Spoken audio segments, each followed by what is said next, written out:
જય શ્રી કૃષ્ણ મિત્રો. હવે અહીં શરૂ કરીશું આપણે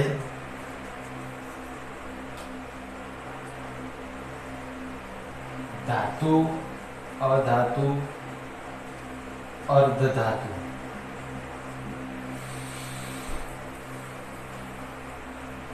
ઘન અવસ્થામાં છેલ્લા બે ટોપિક બાકી રહ્યા છે. એ ઘન અવસ્થાની અંદર આપણે અત્યાર સુધી ભણી ગયા કે કોઈ પણ ઘન પદાર્થ હોય એ ત્રણ પ્રકારનો હોય. તો વિદ્યુતની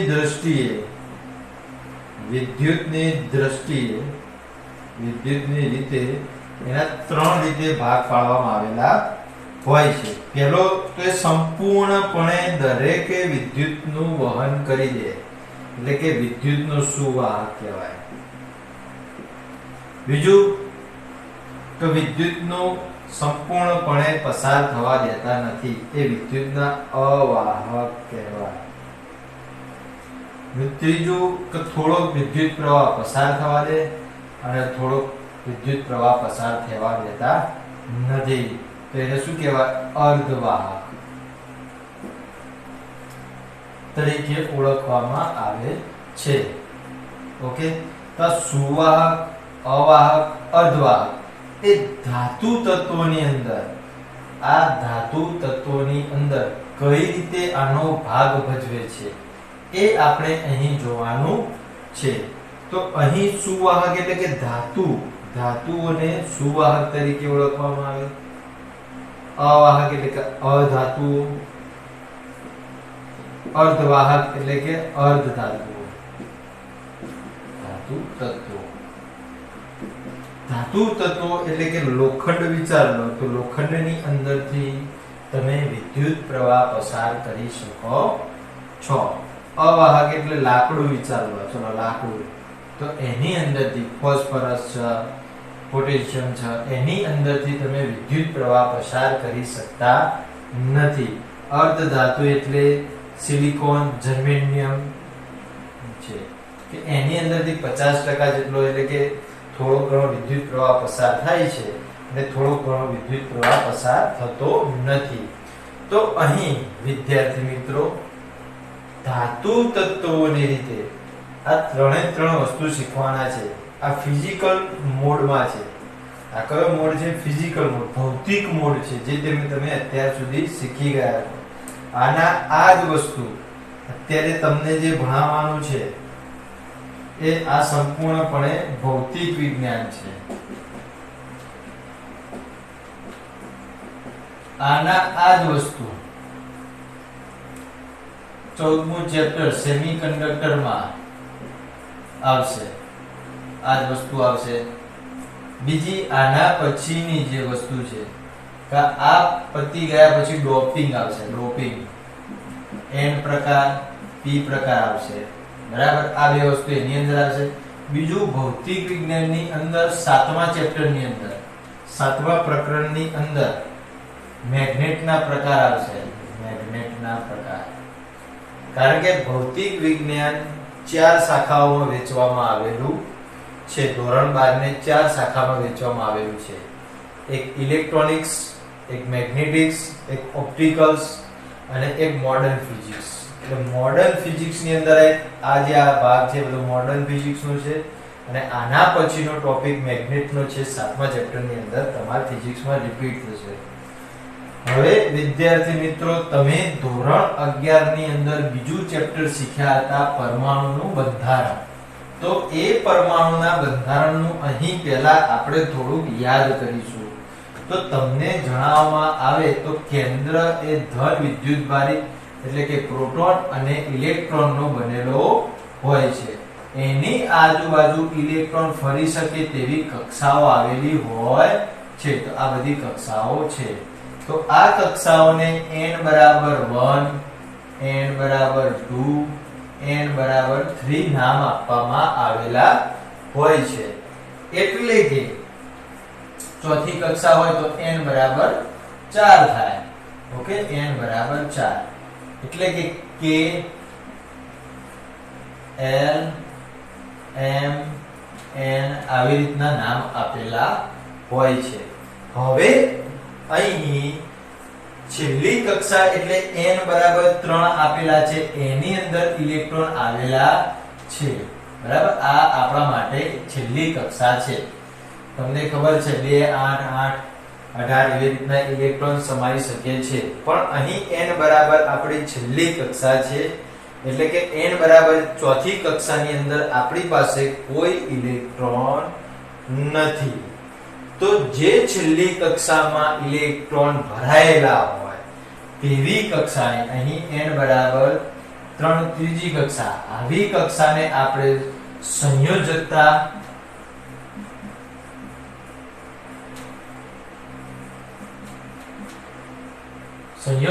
કક્ષા કહીશું. અને આના પટને સંયોજકતા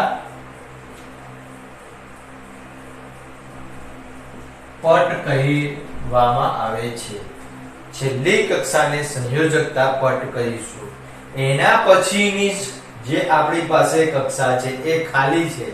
બરાબર, તો એનું આપણે નામ વાહકતા પટ આપીશું. બરાબર, અહીં વાહકતા કક્ષા. આકૃતિ નામ નિર્દેશ વાળી કરી છે. બરાબર, એટલે તમને સરળતાથી ખ્યાલ આવી જશે.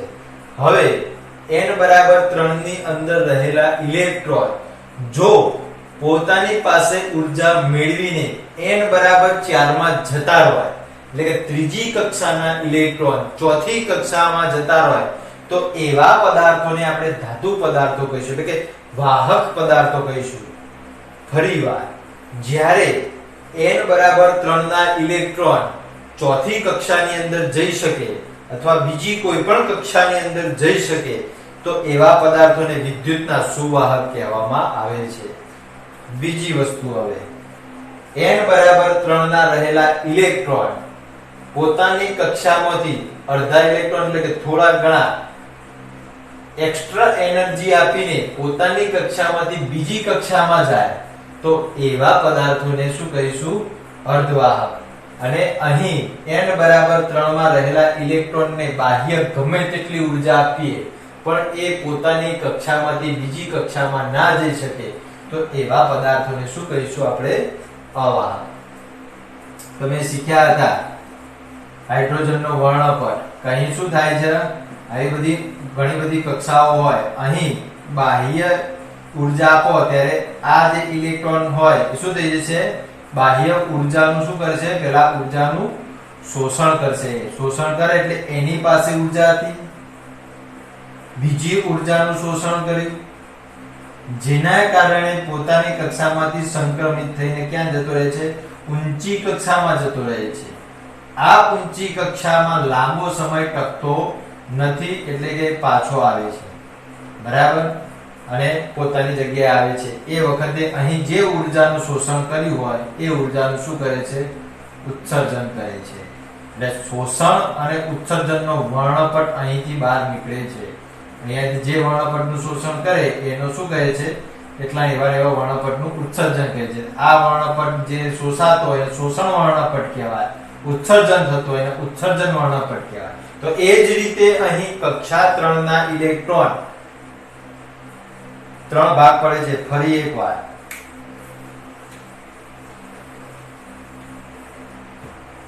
પહેલો તો કોઈ પણ ઊર્જા આપ્યા વગર, ઊર્જા આપવાની નથી, આ ઊર્જા આપ્યા વગર કક્ષા 3 ના ઇલેક્ટ્રોન બીજી કક્ષામાં જઈ શકે, બરાબર, આરામથી જઈ શકે, તો એવા પદાર્થોને શું કહેવામાં આવે છે?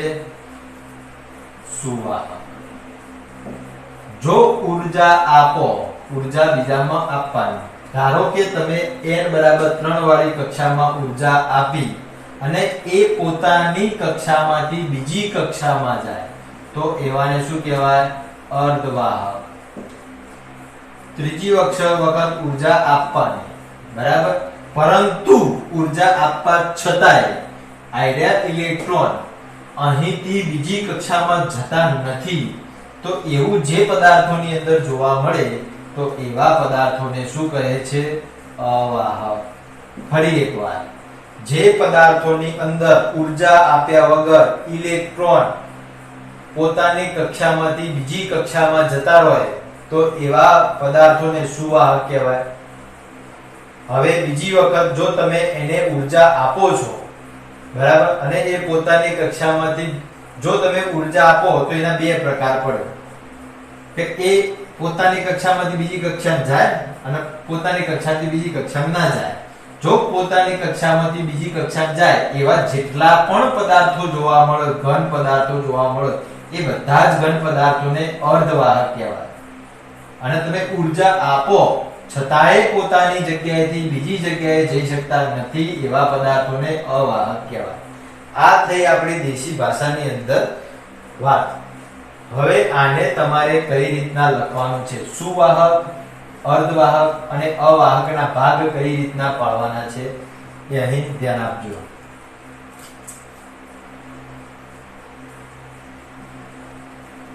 પહેલા તો અહીં તમને દેખાય છે કે આ બે કક્ષા વચ્ચે કંઈક અંતર રહેલું છે, બરાબર, કંઈક અંતર રહેલું છે. તો બે કક્ષાઓ, કઈ કક્ષાઓ હતી? બે કક્ષાઓ આપણી પાસે અહીં હતી. કઈ કક્ષા હતી? ઉપરની કક્ષાને આપણે શું કહીશું? ઉપરવાળી કક્ષાને શું કહીશું? વાહકતા પટ. વાહકતા પટ. નીચેના પટને શું કહીશું? સંયોજકતા પટ. બરાબર. જો વાહકતા પટ, આ વાહકતા પટ છે, અને સંયોજકતા પટ વચ્ચે જગ્યા હોતી નથી. એક પ્રકાર આવો પડે છે, બરાબર. આ બે વચ્ચે જગ્યા હોતી નથી. એકમાં એના કરતા વધારે હોય અને ત્રીજામાં સૌથી વધારે હોય. એટલે કે અહીં વાહકતા સંયોજકતા પટ વચ્ચે જગ્યા છે, અહીં સૌથી વધુ છે, બરાબર. હવે તમે આકૃતિમાં દેખી શકો છો કે અહીં કોઈ પણ જગ્યા નથી, અહીં જગ્યા છે, અહીં સૌથી વધુ જગ્યા છે, બરાબર. તો આ બંને વચ્ચેની જે જગ્યા હોય, વાહકતા પટ અને સંયોજકતા પટ, આ સંયોજકતા પટ છે, આ વાહકતા પટ છે, બરાબર. તો એકમાં કેવું જોવા મળે કે બેની વચ્ચે કોઈ જગ્યા નથી. બીજામાં કેવું જોવા મળે? થોડી જગ્યા હોય. ત્રીજા ભાગમાં કેવું જોવા મળે? સૌથી વધારે જગ્યા હોય. આવા ત્રણ પ્રકારના ઘન પદાર્થો મળે છે. જે પદાર્થોની અંદર જગ્યા હોતી નથી, બરાબર, એટલે કે આ બંને વચ્ચેની જગ્યાને શું કહેવામાં આવે છે? શક્તિ ગેપ. શક્તિ ગેપ. એને EG વડે દર્શાવવામાં આવે છે. E એટલે એનર્જી, G એટલે ગેપ. E એટલે એનર્જી એટલે કે શક્તિ, G એટલે ગેપ, બરાબર. ખબર પડી જાય. તો અહીં EG બરાબર કેટલો થાય? કોઈ જગ્યા હોતી નથી. EG બરાબર 0 થાય છે. અહીં EG બરાબર કંઈક વેલ્યુ થાય છે.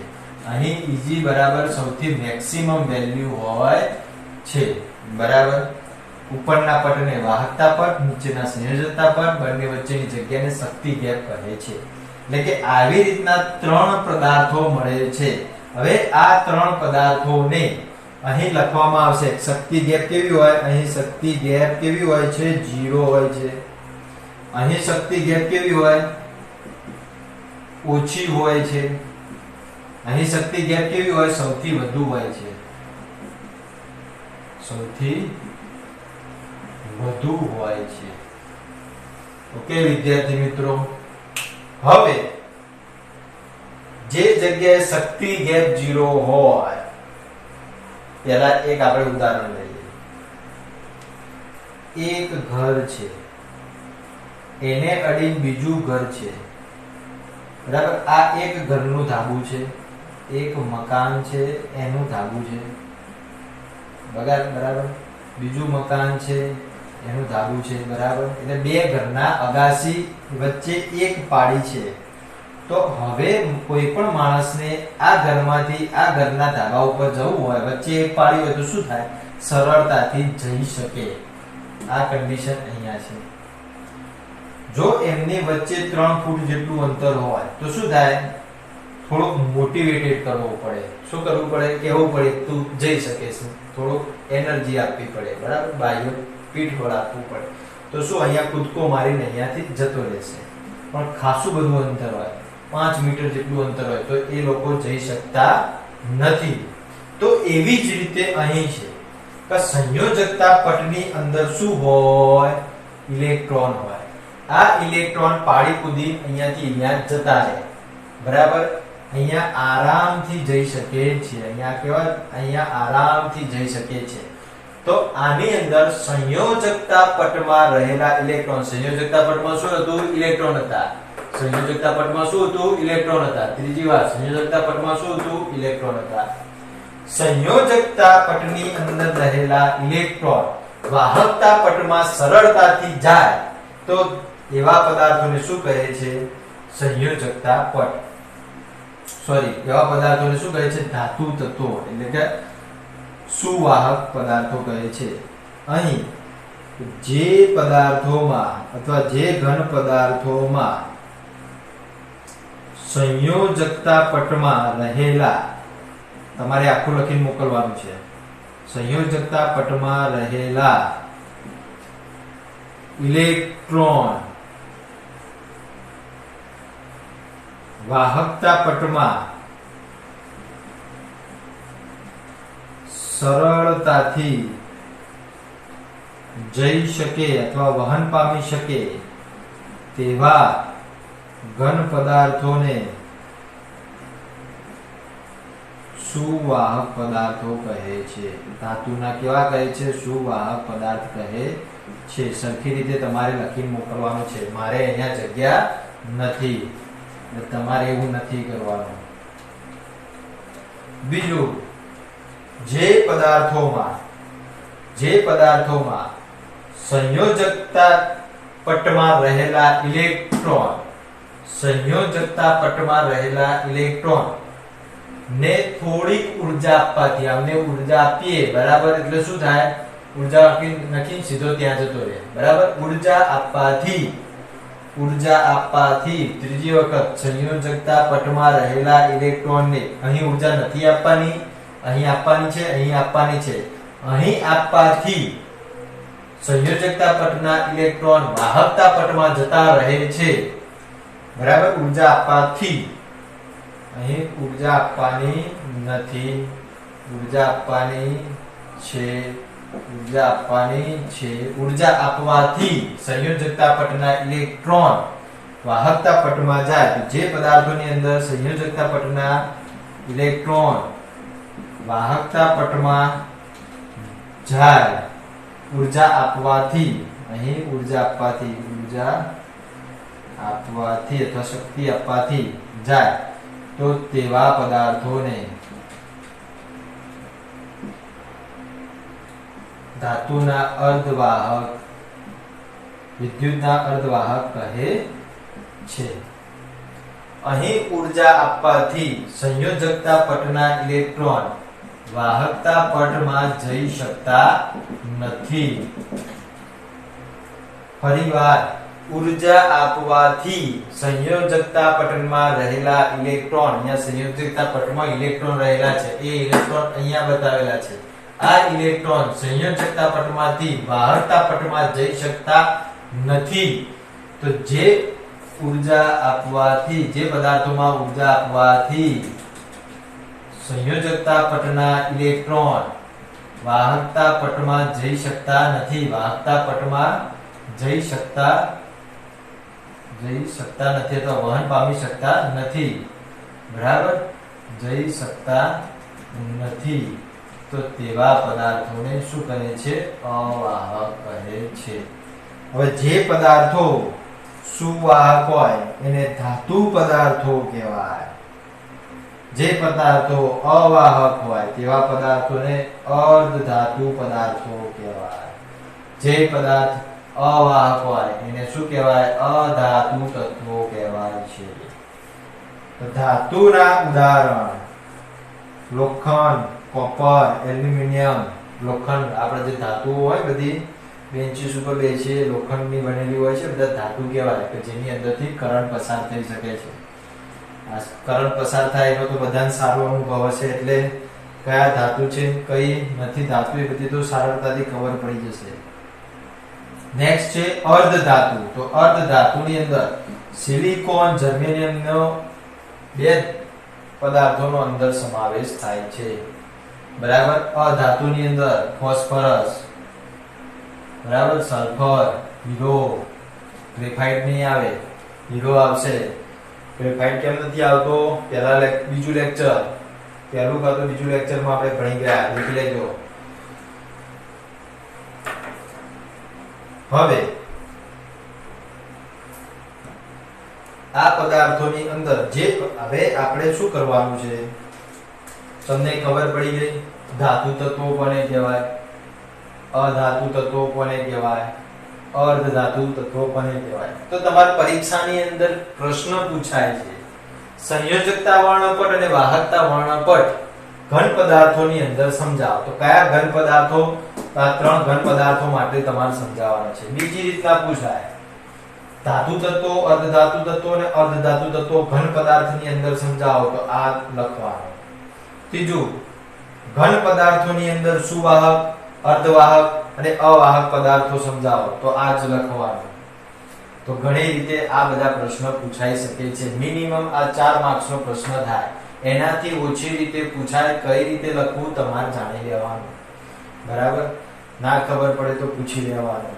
આ ટોપિક તમે નોટ કરી રાખજો જેથી તમને પૂછતા ફાવે. હવે નેક્સ્ટ છે ડોપિંગ વિશે. ડોપિંગ વિશેની માહિતી લેવાની છે. આ ક્લિયર થઈ ગયું. બરાબર. નેક્સ્ટ પ્રશ્ન આપણે હવે અહીંયા શીખી લઈશું.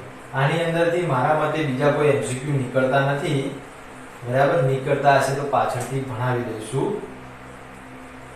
આ તમે તમારી રીતના હવે લખી દો. હવે ડોપિંગ વિશે માહિતી લઈશું.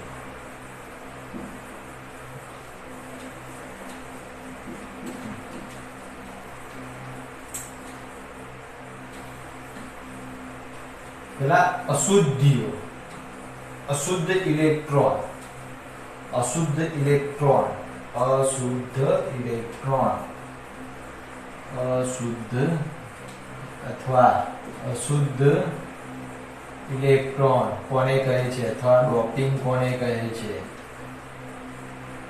અશુદ્ધ ઇલેક્ટ્રોન કોને કહે છે, આવી રીતના પ્રશ્ન પૂછાય છે. ડોપિંગ કે તો તમને સરળતાથી ખબર પડી જાય આ લખવાનું. અને આના પાછો મોસ્ટ આઈએમપી છે ફિઝિક્સમાં, દર વર્ષે પૂછાય છે. ડોપિંગ ડાયરેક્ટ નહીં પૂછે. બરાબર. આ રીતના પૂછશે. હવે એક સિલિકોન છે, આની અંદર શું કરવાનું? આ પ્રશ્ન શા માટે આની અંદર મૂકેલો છે? તો એના પાછળ સરકારનો ઉદ્દેશ એવો છે કે અર્ધ ધાતુ તત્વો છે આપણી પાસે. કેવા છે? અર્ધ ધાતુ, અર્ધ ધાતુ તત્વો એટલે કે સિલિકોન અને જર્મેનિયમ. આને એવા પદાર્થો બનાવવાના, આને એવા પદાર્થો બનાવવાના કે એની અંદરથી સરળતાથી વિદ્યુતનું વહન થાય. આની આ કેવા છે? અર્ધ ધાતુ તત્વો છે એટલે સરળતાથી થતું નથી, એને એનર્જી આપવી પડે છે. પણ આને એવા બનાવવાના જેથી સરળતાથી વિદ્યુતનું વહન થાય. બરાબર. ઓકે, ખબર પડી ગઈ. હવે તમને ખબર છે કે જે ધાતુ તત્વોની અંદર મુક્ત ઇલેક્ટ્રોન હોય એવા જ ધાતુ તત્વો વિદ્યુતનું વહન કરે છે, બાકીના કોઈ કરે નહીં. જેની અંદર મુક્ત ઇલેક્ટ્રોન ના હોય, છેલ્લી કક્ષાના સમૂહના તત્વો વિચારો, એની અંદર કોઈ મુક્ત ઇલેક્ટ્રોન નથી તો કેવા હોય છે? મોક્ષ બની પડ્યા રહે. કોઈના અંગાત સહયો જવાનું નહીં, કોઈના અંગાત કશું કઈ કરવાનું નહીં. બરાબર. તો એવી રીતના કે જેની અંદર મુક્ત ઇલેક્ટ્રોન હોય એવા જ પદાર્થો વિદ્યુતનું વહન કરે છે. એટલે કે સિલિકોન અને જર્મેનિયમ શુદ્ધ પદાર્થ છે. ધારો કે આ સિલિકોન છે, આ તો જર્મેનિયમ છે, બેમાંથી એક વિચાર લો, ધારી લો તો શુદ્ધ સિલિકોન છે. તો આ કેવો હોય? અર્ધ ધાતુ હોય. શુદ્ધ હોય એટલે કેવો હોય? શુદ્ધ હોય એટલે કેવો હોય? અર્ધ ધાતુ.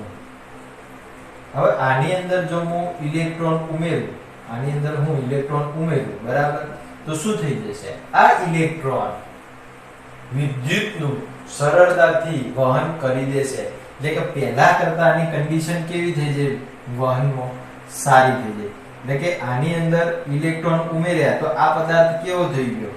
અશુદ્ધ થઈ ગયો. કેવો થઈ ગયો? સિમ્પલ અશુદ્ધ થઈ ગયો. હવે આ અર્ધ ધાતુ, આ જે અર્ધ ધાતુ છે, અર્ધ ધાતુ, એની અંદર વિદ્યુત વાહકતા કેવી થાય? વિદ્યુત વાહકતા કેવી થાય? તો વધે છે. સરળ છે, સિમ્પલ લોજિક છે. બુદ્ધિ વાપરો, આરામથી ખબર પડી જાય. પહેલા તમે વિચાર લો તો પહેલા આવો પદાર્થ હતો,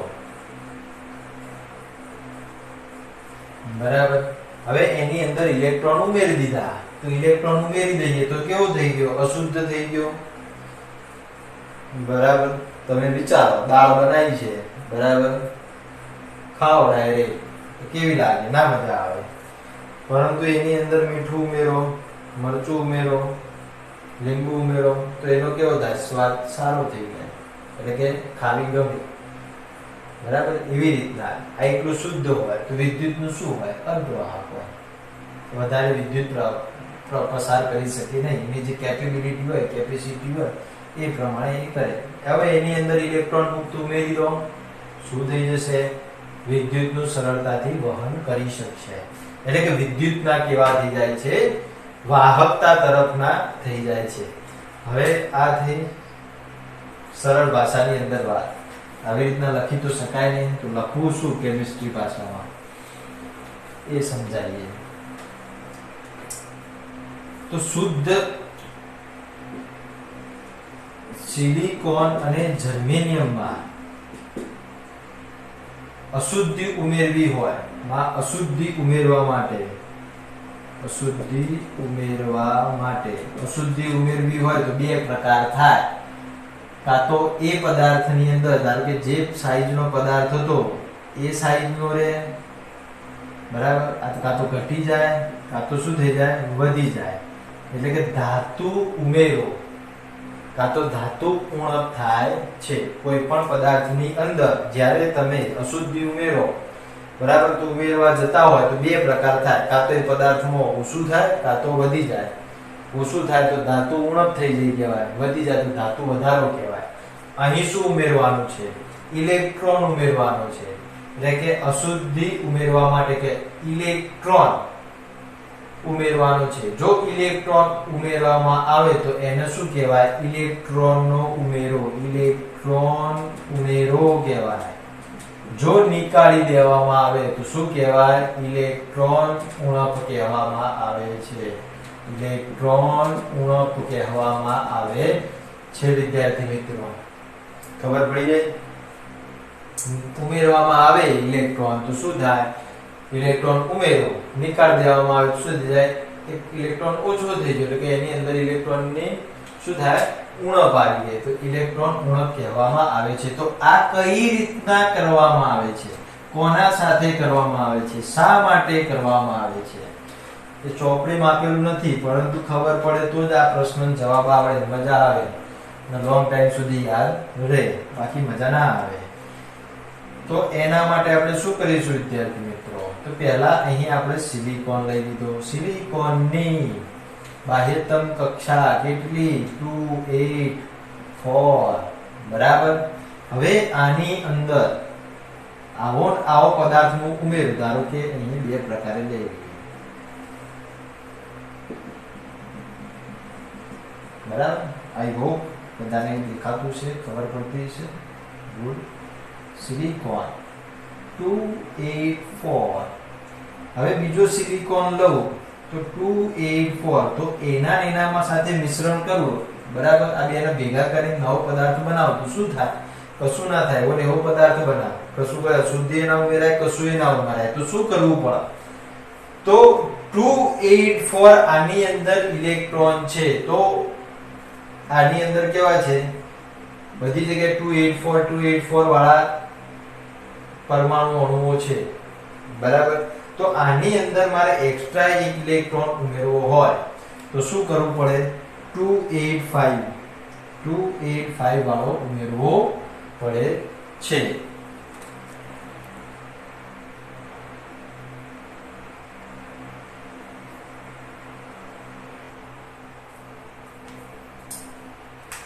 ફરી ચાલુ કરી દેજો મિત્રો, ટેકનિકલ પ્રોબ્લેમ હતો. ફરી એકવાર અહીં શું કરવું પડે? આખો પદાર્થ કેવો બનેલો છે? સિલિકોનનો બનેલો છે. તો આની અંદર 284 આ રીતના ઇલેક્ટ્રોન છે. આની અંદર એક ઇલેક્ટ્રોન વધારો હોય તો આનું કોની સાથે સંયોજન કરવું પડે? 285 બરાબર. 285 ના સાથે આને શું કરવું પડે? તો એની માટે આર્સેનિક, ફોસ્ફરસ, આર્સેનિક જેવા જે તત્વો છે, આની પછી કયું છે? ફોસ્ફરસ, આર્સેનિક જેવા તત્વો છે. તો એની સાથે શું કરવું પડશે? તમારે મિશ્રણ કરવું પડશે. તો મિશ્રણ કરો તો મિત્રો શું થશે?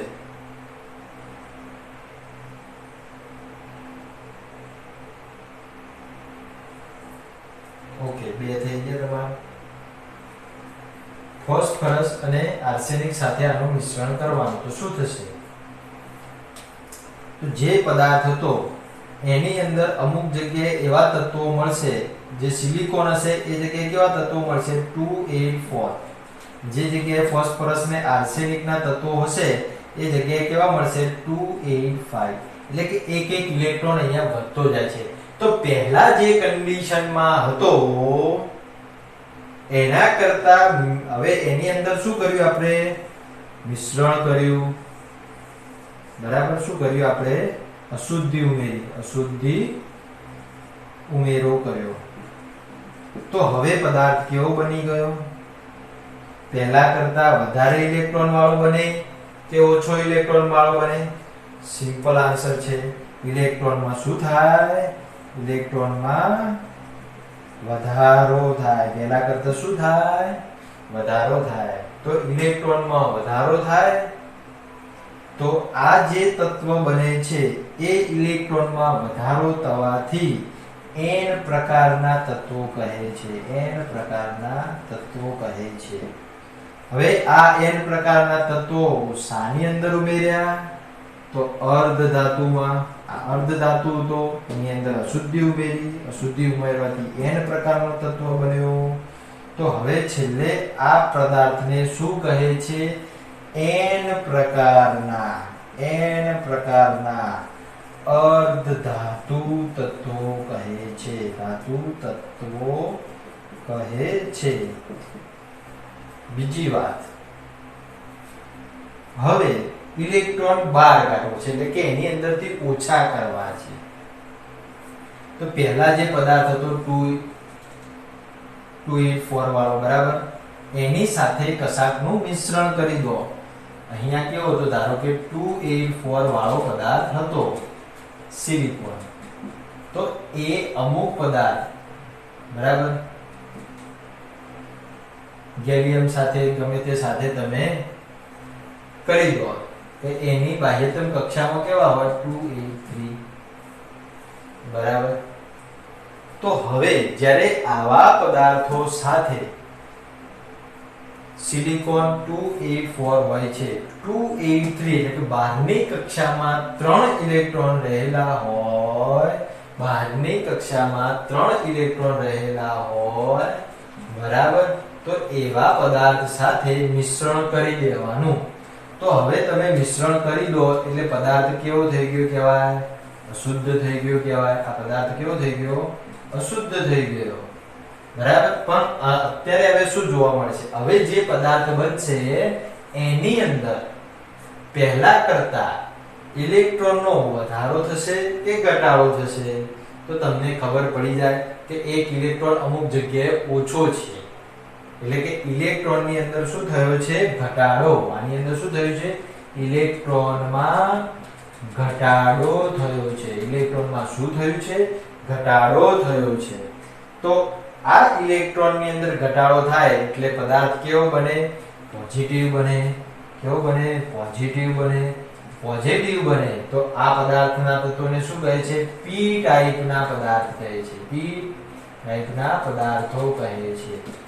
હવે આ જે પદાર્થ બન્યો એ શેમાંથી બન્યો તો અર્ધ ધાતુમાંથી આવ્યો. અર્ધ ધાતુમાંથી 283 વાળા પદાર્થો સાથે મિશ્રણ કર્યું. મિશ્રણ કરીને પદાર્થ બન્યો. તો અહીં p ટાઈપનો પદાર્થ અર્ધ ધાતુ તત્વ છે. આ કેવો છે? અર્ધ ધાતુ તત્વો છે. તો કયા પ્રકારના છે? તો p ટાઈપના. તો p ટાઈપના અર્ધ ધાતુ તત્વો છે. આ શું છે? p ટાઈપના અર્ધ ધાતુ તત્વો છે. તો આ પદાર્થના શું કહે છે? p ટાઈપના અર્ધ ધાતુ તત્વો. ઓકે, તો આ પ્રકારની અંદર ચોથું પૂછાય p ટાઈપ અને n ટાઈપના અર્ધ ધાતુ તત્વો સમજાવો. અર્ધ ધાતુ તત્વો સમજાવો. અહીં ડોપિંગ શબ્દ વાપરેલો છે. તો ડોપિંગ કોને કહેવાશે? શરૂઆતમાં આપણે ના જણાવ્યું, બરાબર? હવે જણાવી દઈએ છીએ. હવે શરૂઆતમાં ખબર ના પડે કે જ્યારે સિલિકોન અને જર્મેનિયમ જેવા અર્ધ ધાતુ તત્વોની અંદર ઇલેક્ટ્રોનનો ઉમેરો કરવો કે ઇલેક્ટ્રોન ઓછો કરવો, ઇલેક્ટ્રોન વધારો ઘટાડો. ઇલેક્ટ્રોન વધારે તો શું કહેવાય? ઇલેક્ટ્રોનનો ઉમેરો કરવો. ઇલેક્ટ્રોન ઘટાડે તો શું કહેવાય? ઇલેક્ટ્રોનની ઉણપ કરવી. તો અર્ધ ધાતુ તત્વોની અંદર ઇલેક્ટ્રોનનો ઉમેરો કરવો કે ઇલેક્ટ્રોનની ઉણપ કરવી, તો જે પ્રક્રિયાથી ઇલેક્ટ્રોનનો ઉમેરો કરવામાં આવતો હોય કાં તો ઇલેક્ટ્રોનની ઉણપ કરવામાં આવતી હોય, એ પ્રક્રિયાને ડોપિંગ પ્રક્રિયા તરીકે ઓળખવામાં આવે છે. 3 માર્ક્સની અંદર સારી રીતના બધું પૂછાય, એટલે બધું અહીં તૈયાર કરવાનું છે. બરાબર? હવે આના ઉદાહરણ તરીકે આ કઈ જગ્યાએ ઉપયોગ થાય? તો એ પણ તમારે ધોરણ 12 ની અંદર 14મા ચેપ્ટરની અંદર આના બધા જ પ્રકારો ભણવાના છે. જો સિલેબસ ઓછો નહીં થાય તો ભણવાના આવશે, બરાબર? બાકી સિલેબસ ઓછો થશે તો ભણવા નહીં આવે. તો p ટાઈપ અને n ટાઈપ ભેગા થઈને ડાયોડ બનાવે છે. p ટાઈપ અને n ટાઈપના અર્ધ ધાતુ તત્વો, અશુદ્ધિ અર્ધ ધાતુ તત્વોથી શું બનાવવામાં આવે છે? તો આપણને અહીં ફોટો સેલ પણ બનાવવામાં આવે છે. જે સેન્સર તરીકે વપરાય છે. તો આવા ઘણા બધા આના શું છે? ઉદાહરણ છે. તો દરેક ઉદાહરણ વિશે તમારે અહીં 2 ઉદાહરણ લખવાના છે, બરાબર? ચોપડીમાં લગભગ 2-4 જેવા આપેલા છે. અને આ બધા ઉદાહરણો તમારે આખા p ટાઈપ n ટાઈપ ભણવાનો છે. ફોટો સેન્સર, ફોટો સેલ પણ ભણવાનું છે. આ બધું ભણવાનું છે 14મા ચેપ્ટરની અંદર, બરાબર? હવે અહીં તમને બધી ખબર પડી ગઈ છે. 2 પ્રશ્નો આપણે આજે શીખ્યા. એક આગળનો પ્રશ્ન અર્ધ ધાતુ તત્વો અને અધાતુ તત્વો વાળો. આખે અહીંયા 3-4 પ્રશ્નો છે. તો ગમે તેમાંથી પૂછાય તો એરો લખવાનો. આપણા 4 રીતે પૂછાય તો આ લખવાનું. 2 પ્રશ્નો આપણે અહીં કમ્પ્લીટ કર્યા. નેક્સ્ટ છે વિદ્યુત ચુંબકીય અને એના પછી છે કોઈ પણ ધાતુ તત્વો, કોઈ પણ પરમાણુ ત્રિજ્યા. છેલ્લો તો એકદમ સીધો. ઓકે, તો આ લખીને મોકલવો.